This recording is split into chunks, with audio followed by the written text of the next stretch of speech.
அனைவருக்கும் வணக்கம். என்னன்னு சொன்னா, இன்றைக்கு ஒரு சின்ன விஷயத்த கதைக்க போறோம். சின்ன விஷயம் இல்ல. தமிழ் மக்களின்ற போராட்டங்கள். அதாவது தமிழ் மக்கள் ஒரு அவசரம் என்று சொன்னா, அ எங்கட உரிமைகள் மீறப்படுற சந்தர்ப்பங்கள்ல எங்களுக்கு எதிரா அரசாங்கத்தாலேயோ அல்லது ஏதோ ஒரு திணைக்களங்களாலேயோ வன்முறைகள் ஏற்படுத்தப்படுற சந்தர்ப்பத்துல, அதை எதிர்த்து நாங்க போராடுற போராட்டங்கள் இனி வர்ற காலங்கள்ல கணக்கெடுக்க மாட்டாங்க. அரசாங்கமோ இல்ல திணைக்களங்களோ கணக்கெடுக்காதுப்பா. போராட்டம் என்றா அதுக்கு தமிழர்கள் தான் என்ற ஒரு அடையாளத்தை எங்கட கடந்த கால போராட்ட வரலாறுகள் எங்களுக்கு தந்துட்டு போனது. ஆனா எப்ப இந்த கயேந்திரகுமார் சைக்கிள் கட்சி சைக்கிள் கட்சியில உங்களுக்கு என்ன கோபம் என்று கேட்பீங்கள். உண்மையாவே சைக்கிள் கட்சியில எனக்கு கோபம் இல்லை. ஒருத்தரையும் தனிப்பட்ட ரீதியில் தெரியாது. நான் ஒரு அரசியல்வாதியும் இல்லை, அல்லது அடுத்த அடுத்த தேர்தலில் எலெக்ஷன் கேட்க போற ஆளும் இல்லை, வாக்கு போட போற ஆளும் இல்லை. ஆனா ஒரு விஷயத்தை நாங்கள் விளங்கி கொள்ளணும்.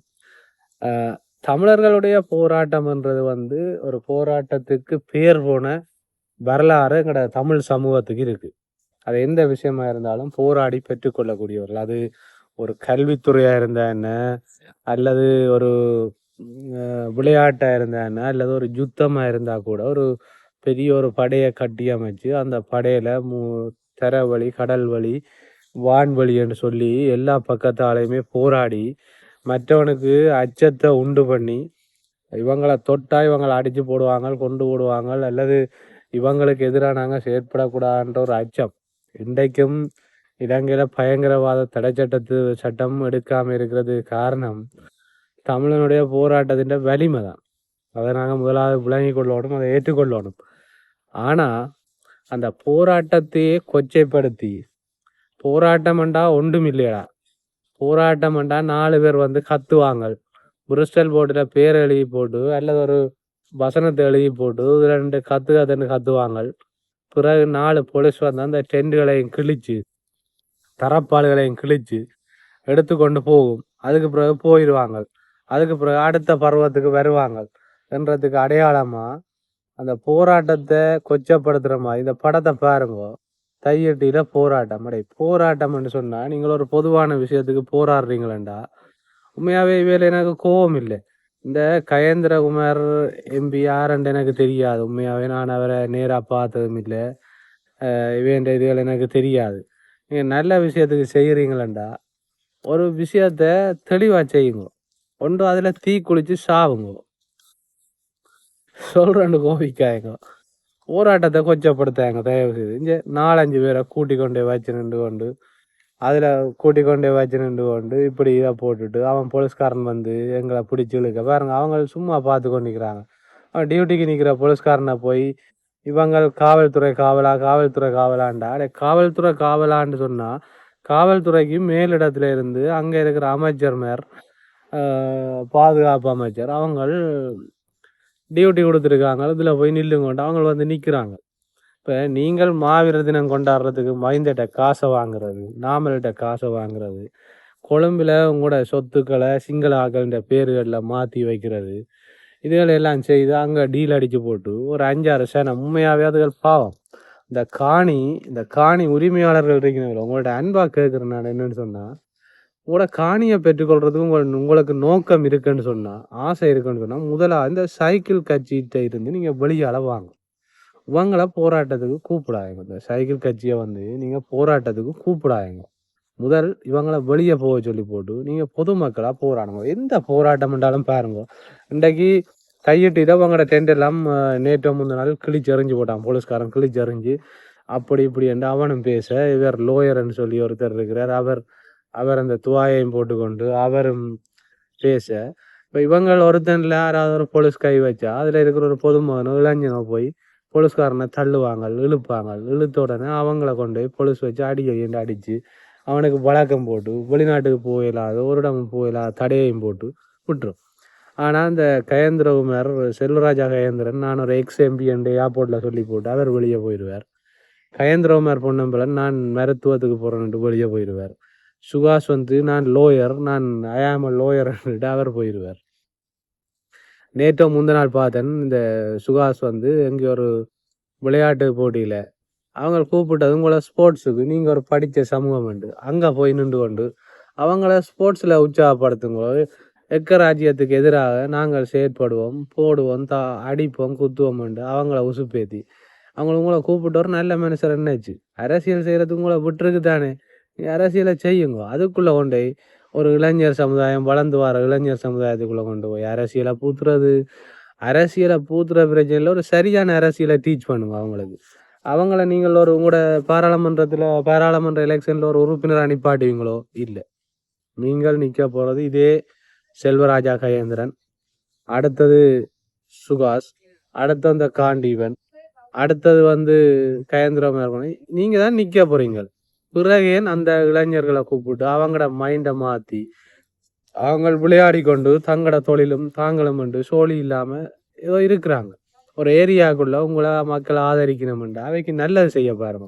4 விளையாட்டு உபகரணங்களை வாங்கி கொடுங்க. உங்களோட கயந்திரமா இந்த கொழும்புல இருக்கிற சொத்துல வர வருமானத்தில் ஒரு 10ல் 100ல் ஒரு பகுதி ஒதுக்கி இந்த விளையாட்டு உபகரணங்களை வாங்கி கொடுத்து அவங்களுக்கு உற்சாகப்படுத்துங்க. கரும்போட்டுகளை வாங்கி கொடுங்க, விளையாட்டுக்கு ஒரு கிரவுண்டை வாங்கி கொடுங்க, இதுகளை செய்யுங்க. அதை விட்டுட்டு அங்கே போய் நின்று கொண்டு அவங்களுக்குள்ள இனவாதத்தை கக்குறது. இனவாதம் இலங்கையில் இருக்கா இல்லையான்னு கேட்டால் 100க்கு 100% சிங்களவன் எங்களை இனவாதத்தால் அடக்குறான். அந்த இனவாதத்தை திருப்பி காட்டுற அளவுக்கு எங்கள்கிட்ட சக்தி இல்லை. நீங்கள் 4 பேரும் வெளிநாட்டுக்கு ஓடிடுவீங்க. உண்மையான விஷயம் இதுதான். செல்வராசா கயேந்திரனோ அல்லது கயேந்திரமார் பொன்னம்பலமோ அல்லது சுகாசோ நீங்களெல்லாம் சட்டங்களை வச்சு உங்களுக்கு இருக்கிற பதவிகளை வச்சு தப்ப வச்சிருவீங்க. ஒரு மீன் பிடிக்கிற ஒரு மீனவன் இளைஞன் அல்லது ஒரு மேசன் வேலைக்கு போகிற ஒரு கூலி தொழிலாளி இளைஞன் அல்லது ஒரு அலுவலகங்கள் எங்கேயும் வேலை செய்கிற ஒரு இளைஞன் அல்ல அரச உத்தியோகங்கள் ஏதாவது செய்கிற ஒரு இளைஞன், அவங்கள் இந்த போராட்டத்துக்குள்ளே வந்துட்டு நீங்கள் எல்லாம் ஓடின பிறகு, நீங்கள் எல்லாம் சட்டங்களை பயன்படுத்தி தப்பின பிறகு அவங்களோட வாழ்க்கை தானே நீங்கள் போகுது. அதுக்கு பிறகு அவங்கள என்ன செய்ய வழிக்கிடுவாங்கடா, உங்களை மாதிரி ஒரு ஊத்த அரசியலை செய்ய வழிக்கிடுவாங்க. எப்படின்னு சொன்னால் அந்த உங்களோட போராட்டத்தால் அவங்க பாதிக்கப்பட்டுருவாங்க. அப்போ அந்த பாதிக்கப்பட்ட பிறகு அவங்களோட மனநிலை போராடணும். எங்களுக்கு எதிராக இப்படி செய்யிட்டாங்க, எங்களுக்கு எதிராக வழக்கு போட்டுட்டாங்க, எங்களுக்கு எதிராக ஒன்றும் செய்ய விடாமல் பண்ணிட்டாங்க, என்ன அடிச்சிட்டாங்கன்ற ஒரு இனவெறியை நீங்கள் அந்த சமூகத்துக்குள்ளே கொண்டே பூத்துறீங்க. இனவெறி, இன ஆதி, இன பிரச்சனை எல்லாம் உங்களோட முடியணும்ட்டு நீங்கள் எதிர்பார்ங்க. இன்றைக்கு நான் வைத்தியர் அர்ச்சுனாவை ஏன் ஆதரிக்கிறேன்னு சொன்னால், நாமல் ராஜபக்சக்கு எதிராக ஐநாவில் போய் மஹிந்த ராஜபக்ச குடும்பத்துக்கு எதிராகவே அவர் வழக்கு பதிவு செய்தவர். அந்த வழக்கு வந்து ஒரு பிரயோசனம் இல்லைன்றது அவருக்கு விளங்கிட்டு. அப்போ அவர் என்ன யோசிக்கிறாருண்டா, இப்போ வைத்தியர் ராமநாதன் அர்ச்சுனா ஒரு விஷயம் செய்தால் இப்படி மக்கள் பாராட்டணும்னு யோசிச்சு பாருங்க. அவர் வந்த வரத்துக்கு அவருடைய எல்லா விஷயத்துக்கும் இந்த யதார்த்தத்தை கதைக்காம போலி தேசியத்தை கழிச்சு மச்சான் நாங்கள் ஒரு இப்போ டாக்டர் எல்லா படியங்களோடையும் பலகரமாகி நாங்கள் ஒரு குரூப் ஆகுவோம்டா, நாங்கள் ஒரு கட்சி ஆகுவோம், நாங்கள் எல்லாரும் சேர்ந்து அவங்களை அடிக்கணும் உடைக்கணும்டா முழு இளைஞர்களும் அவற்றை பக்கம் நிற்பாங்க. ஏனண்டா பொல்லு பிடிக்கிற வயசாகிட்டு கயந்திரமார் பொன்னம்பலத்துக்கு. செல்வராசா கயந்திரனுக்கு ஏலாது. சுகாஷ் வந்து கத்தி கத்தி தொண்டை அடைச்சி போடுது. சிறுதரன் ஐயா இப்போ கோயில் குளமாக உருண்டு கொண்டிருக்கிறார். அப்போ ஒரு ஜங்கான இளைஞன் ஒரு துடிப்புள்ள பாராளுமன்ற உறுப்பினராக வடக்கில் இருக்கிறது வந்து வைத்தியர் அர்ச்சுனா தான். சரியோ, இப்போ உசுப்பேத்தி அரசியல் செய்கிறேன்டா அவருக்கு ஒரு சின்ன பிரச்சனை.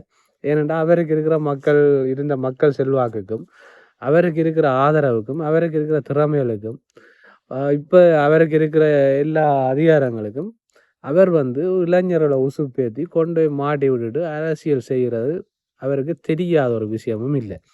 ஒரு 2 வருஷத்துல வந்து உங்களோட தோள்பட்டையில எல்லாம் உதிச்சு உங்களோட இந்த அரசியல் அழுக்குகளை எல்லாம் கலட்டி இன்றைக்கு சனத்துக்கு தோலுரிச்சு காட்டினதால தையட்டி போராட்டத்தில் நீங்கள் ஒரு 12 பேர் நிற்கிறீங்க. 100 பேர் நின்ற தையட்டி போராட்டம் 50 குறைஞ்சி 20 குறைஞ்சி இன்றைக்கு 12 பேராக வந்திருக்கிறீங்களேன்னு சொன்னால் உங்களோட நிலைமையை யோசிச்சு பாருங்க.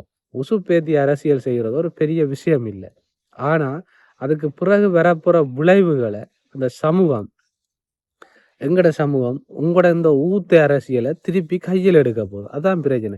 பல்கலைக்கழக மாணவர்களில் உண்மையாகவே எனக்கு ஒரு மரியாதை இருக்குது. ஆனால் இந்த சைக்கிள் கட்சியோடு சேர்ந்து நீங்கள் போராட்டங்கள் நீங்கள் தனியாக போராடுங்க. மக்கள்கிட்ட இப்போ நான் தமிழ் மக்கள்கிட்ட இலங்கை மக்கள்கிட்ட உண்மையாகவே சொல்கிற ஒரு விஷயம், இந்த சின்ன அறிவுக்கு சொல்கிற விஷயம், போராடுங்க, பிரச்சனை இல்லை. வைத்தியர் அர்ச்சுனாவையும் கூப்பிட வேண்டாம் போராட்டத்துக்கு, மக்கள் போராட்டம் வேண்டாம், மக்களாக நீங்கள் போராடுங்க. இப்போ சாவச்சேரியில் போய் ஒரு அரசியலுமே இல்லாமல் எல்லாரும் சேர்ந்து குமிஞ்சு போராடின போராட்டம் ஒரு புரட்சியை எழுப்பினது, ஒரு அரசியல் புதிய அரசியல் தலைமையை உருவாக்கினது. அதே மாதிரி மக்கள் போராட்டம்ன்ற முதலாவது இவங்களை எங்கெங்கெல்லாம் போராட்டத்துக்குள்ள இன்வால்வ் ஆகுறீங்களோ அந்த போராட்டங்கள் நியாயமான போராட்டமாக இருந்தாலும் தோல்வி அடையும். இப்போ தையடியில் சனம் குறைஞ்சோன்னா போய் மயிலிட்டியில் இருந்துட்டாங்க, பிறகு செம்மணியில் போய் இருக்கிறாங்க. உண்மையாகவே இதுகள் எல்லாம் நீதி கிடைக்க வேண்டிய விஷயங்கள். ஆனால் இவங்கள் வந்து அந்த ஊத்தவாளி அரசியல் அங்கே செய்ய வழி கிடைக்க எங்களோட கோரிக்கைகள் நிராகரிக்கப்படும். இப்போ உண்மையாகவே சொல்ல போனால் எங்களோட மக்கள் பாதிக்கப்படும். இப்போ மயிலிட்டி போராட்டத்துல எல்லாம் வேண்ட பெரிய இன்வால்வ்மெண்ட் இல்லாததால் வந்து நார்மலாக அந்த போராட்டங்கள் பேசு பொருளாக்கப்பட்டு அதுக்குரிய தீர்வுகள் காண்றதுக்கான முயற்சிகள் கொஞ்சம் கொஞ்சமான விடுவிப்புகள் எல்லாம் நடந்து கொண்டிருக்கு. இந்த கயந்திரமார் அணியை அதுக்குள்ளே கொண்டு வந்து நீங்கள் விடுவீங்களா இருந்தால் பெரிய ஒரு பாதிப்பை அந்த மக்கள் சந்திப்பீங்க. சரியாக விழிப்படையணும். இவியல் வந்து போராட்டங்களை கொச்சப்படுத்தி போராட்டங்களை என்ன சொல்கிற இந்த சிறுபுள்ளத்தனமான போராட்டமாக மாற்ற வேலை தான் இவை செய்வினோம்.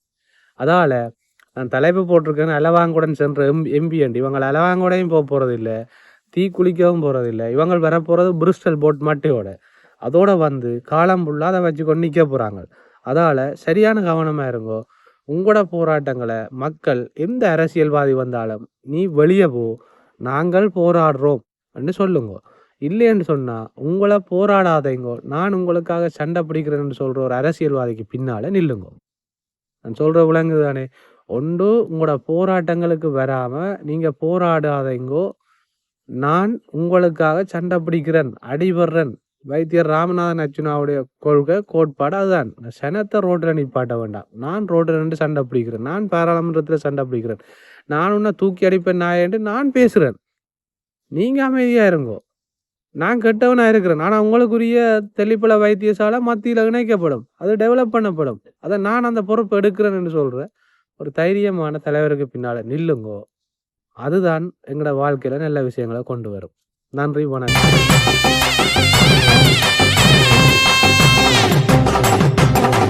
வெட்டும் புலி சிரிச்சு